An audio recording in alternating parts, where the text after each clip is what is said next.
आप सभी को दीपावली के जगमगाते पर्व की हार्दिक शुभकामनाएं। आपकी दिवाली जगमगाती रोशनी से भरी हो। आइए समझते हैं दीपावली के आध्यात्मिक रहस्य को। कोई भी पर्व जब डिजाइन किए गए थे, जब बनाए गए थे, चाहे वो किसी भी धर्म के हों, आध्यात्मिक रूप से बनाए गए थे। आध्यात्मिक स्मृति को ध्यान में रखते हुए बनाए गए थे। रूह को रोशन करने के लिए बनाए गए थे। आत्मा की ज्योत जगाने के लिए बनाए गए थे। क्योंकि उस वक्त हम मटेरियलिस्टिक नहीं हुआ करते थे।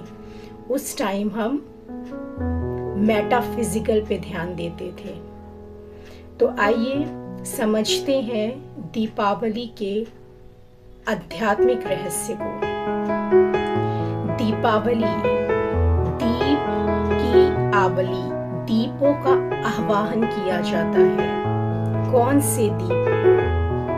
फिजिकल दीप, मिट्टी के बने दीपों का, या कोई मेटाफिजिकल दीप? मेटाफिजिकल दीप। आपकी आत्मिक रोशनी की बात की जा रही है। आत्मिक रोशनी को, आत्मिक ज्योत को जगाने का और उसे मनाने का त्योहार है ये। कैसे? देखते हैं। सबसे पहले आप इसको जब मनाते हैं तो कैसे मनाते हैं? शुरू करते हैं हम सफाई से। सबसे पहले सफाई की जाती है। हाँ, हम लोग घर की सफाई करते हैं, मगर ये तो फिजिकल हो गई। जैसे कि कहा कि ये आध्यात्मिक तौर पे थी, तो आध्यात्मिक सफाई क्या होती है? जिस तरह से फिजिकल सफाई जो होती है वो हमारे घर की होती है, उसी तरीके से मेटाफिजिकल सफाई जो होती है वो हमारे मन की होती है। हमारे मन की, हमारी बुद्धि की होती है। यहाँ सफाई का महत्व है अपने मन की गंदगी को धो डालना। वो गंदगी जो हमें तकलीफ देती है, वो बातें जो हमें तंग करती हैं, वो बातें जो हमारे रिश्तों को खराब करती हैं, हर वो चीज जो हमारे अंदर के और बाहर के माहौल को खराब कर रही है, वो सफाई की बात है। तो सबसे पहले की जाती है सफाई। घर की सफाई तो सब कर चुके हैं, मन की सफाई करी?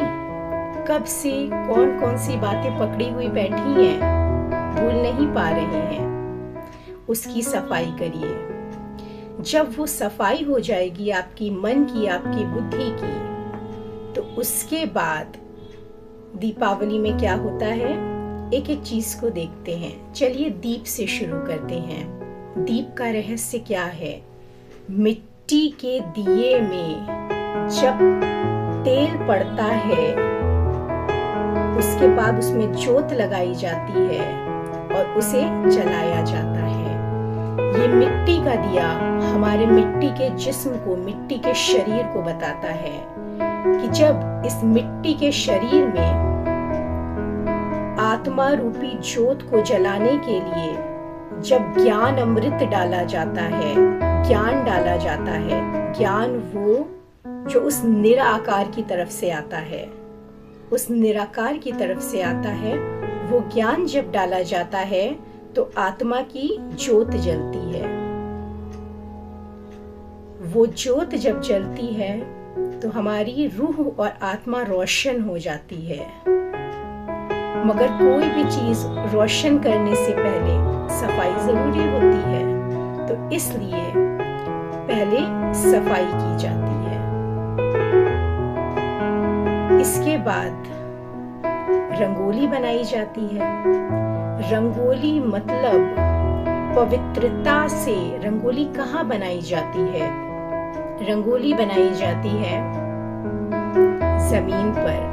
जमीन अर्थात धरनी पर। हमारे पास भी एक ज़मीन है। ये आत्मा हमारा आसमान है और ये देह हमारी ज़मीन है। इस ज़मीन को पवित्रता से सजाना होता है। ज़मीन पे रंगोली बनाने का मतलब ही है कि अब ये जो देह है, ये बॉडी जो है, ये प्योरिटी से सज चुकी है। इसके बाद लक्ष्मी की पूजा की जाती है। जहाँ प्योरिटी होती है वहीं लक्ष्मी आती है, तो लक्ष्मी की पूजा की जाती है। लक्ष्मी के साथ साथ गणेश की भी पूजा की जाती है। क्यों लक्ष्मी और गणेश को एक साथ पूजा जाता है? क्यों दिखाया गया है उनको साथ में? लक्ष्मी मतलब सिर्फ फिजिकल धन नहीं है। आपको हर फिजिकल चीज को मेटाफिजिकल से चेंज करना होगा। मेटाफिजिकल की बात हो रही है। मेटाफिजिकल मतलब यहाँ जो ज्ञान का जो धन पड़ा था ना, ज्ञान अमृत जो पड़ा था ना, नॉलेज जो पड़ी थी ना, इल्म जो पड़ा था ना, उस धन की बात हो रही है। तो वो धन तभी कल्याणकारी है जब गणेश के साथ हो। गणेश के साथ मतलब गणेश को बुद्धि दाता कहते हैं। आपके पास, चलिए फिजिकली समझते हैं, अगर आपके पास 8 लाख रुपए हैं और आपके पास बुद्धि नहीं है, तो हो सकता आप उसे 8 घंटा भी ना संभाल पाए। आप कहीं जाकर के गलत सलत जगहों से इन्वेस्ट करके सब लुटा के चले आए। वहीं हो सकता आपके पास केवल 8,000 हो, मगर आपकी बुद्धि इतनी तीव्र हो कि वो 8,000 आप 8 लाख में परिवर्तित कर दें। इसलिए लक्ष्मी गणेश की साथ में पूजा की जाती है। लक्ष्मी वो जहाँ होंगी वहां गणेश का होना जरूरी है। बिना गणेश के लक्ष्मी का किस तरह से आप यूज करेंगे आपको पता है। तो यहाँ पर भी जब इसको मेटाफिजिकली आप समझेंगे, तो ये जो ज्ञान नॉलेज है, ये जो नॉलेज है, अगर आप सही तरीके से इसका यूज करते हैं तो ये आपके दीप को भी जलाती है, आपकी जिंदगी को भी खुशहाल करती है और साथ ही साथ आपके साथ जुड़े हुए लोग, परिवार, समाज, देश, दुनिया सबको रोशन करती है जब इसका आप सही तरीके से यूज करते हैं। ज्ञान भी ऐसी तलवार है जो या तो अज्ञानता को काट देती है या जिसके अंदर है उसी को काट देती है। तो वो तलवार को यूज करने के लिए बुद्धि की जरूरत होती है। इसलिए हम लोग लक्ष्मी और गणेश की पूजा करते हैं। इसके बाद नया चोला पहना जाता है। सब नए कपड़े पहनते हैं, नई चीजें पहनते हैं। ये भी फिजिकल हो गया ना। चलो मेटाफिजिकल पे चलते हैं। नए कपड़े पहनना नए संस्कारों को धारण करने से रिलेटेड है, अपने नजरिए को नए बनाने से है। कई बार हमारी जिंदगी में कुछ ऐसे मसले चल रहे होते हैं, मसले नहीं बदलेंगे, वो जैसे हैं वैसे ही रहेंगे, मगर वो मसले नहीं बदल रहे और हमारा नजरिया भी नहीं बदल रहा और हमारी जोत जो है वो बुझती जा रही है। आप उस नजरिए को बदल के, अपने नेगेटिव नजरिए को बदल के पॉजिटिव में चेंज करेंगे तो आपकी ज्योत जो है वो जलने लग जाएगी। परिस्थितियां आती हैं, ऊपर नीचे बहुत कुछ होता है, मगर कभी भी आपकी विल पावर और आपकी आत्मिक ज्योत बुझनी नहीं चाहिए। नया नजरिया, नई देह के साथ साथ नया नजरिया चाहिए होता है किसी भी चीज को नया रूप देने के लिए। इसके बाद मिठाइयों का है कि मिठाई तो हर पर्व में यूज की जाती है। मिठाई का मतलब क्या होता है? मिठाई का मतलब होता है मीठा बोलना, मीठा करना, मीठा सोचना।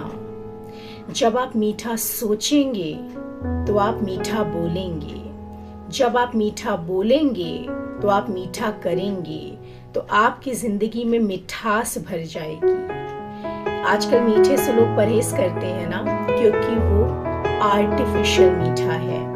यहाँ पर आत्मिक मीठेपन की बात है। एक कहावत है कि मीठा बोलने वाले का मिर्ची भी बिक जाती है और कड़वा बोलने वाले का शहद भी नहीं बिकता, क्योंकि मिठास बहुत जरूरी है। होता नहीं है, कुछ लोग ऐसा बोलते हैं कि उनकी बोली गोली की तरह लगती है सीने पर, और हमारे रिश्ते खराब हो जाते हैं। कौन दूसरा कर रहा है, अब हमें ये नहीं करना है, हमें ये करना है। हम क्या कर रहे हैं, कहीं हमारे अंदर तो ऐसी कोई कमी नहीं है। अगर हम संपूर्ण हैं, हम मीठा बोलते हैं, हमारे अंदर कोई कमी नहीं है, तो जो सामने वाला कर रहा है हम उन्हें नहीं बदल सकते ना। तो हमें कैसा रिस्पॉन्स करना है, ये हमारी फ्रीडम है, हमें आज़ादी है। हम उनके गुलाम नहीं हैं कि हम उनके हाथ की कठपुतली नहीं है कि अगर उन्होंने कड़वा बोला तो हम भी कड़वा ही जवाब दें। ये हमें लिबर्टी है, हमें फ्रीडम है। आप हमें पे कांटा भी फेंकेंगे तो हम क्या फेंकेंगे, ये हमारी चॉइस है। तो दीपावली के पर्व को बहुत अच्छे से मनाइए, अपनी आत्मिक ज्योति जलाइए। एक एक चीज जो आप कर रहे हैं उसके आध्यात्मिक रहस्य को समझते हुए, जिस तरह अमावस्या में ही होता नहीं है, बिल्कुल ही अमावस्या की रात होती है तभी दीपावली होती है ना, उसी तरीके से हमारी जिंदगी में भी जब बेशुमार तकलीफें और अंधकार छा जाता है ना, तभी हमारी रूह की रोशनी जागती है। क्योंकि जब तक अंदर से तकलीफ नहीं होती है ना, तब तक कोई भी उन्हें नहीं ढूंढता है। उनको तभी ढूंढता है जब अंदर से कोई चीज लगती है इंसान को। तो इसीलिए उसको अमावस्या के बाद मनाया जाता है। तो इस चीज को समझिए और अपनी जिंदगी में उतारिए। दीपावली को धारण करिए, एक श्रेष्ठ दीप बन करके अपने घर को, अपने रिश्तों को, सबको रोशन करिए। हैप्पी दीपावली।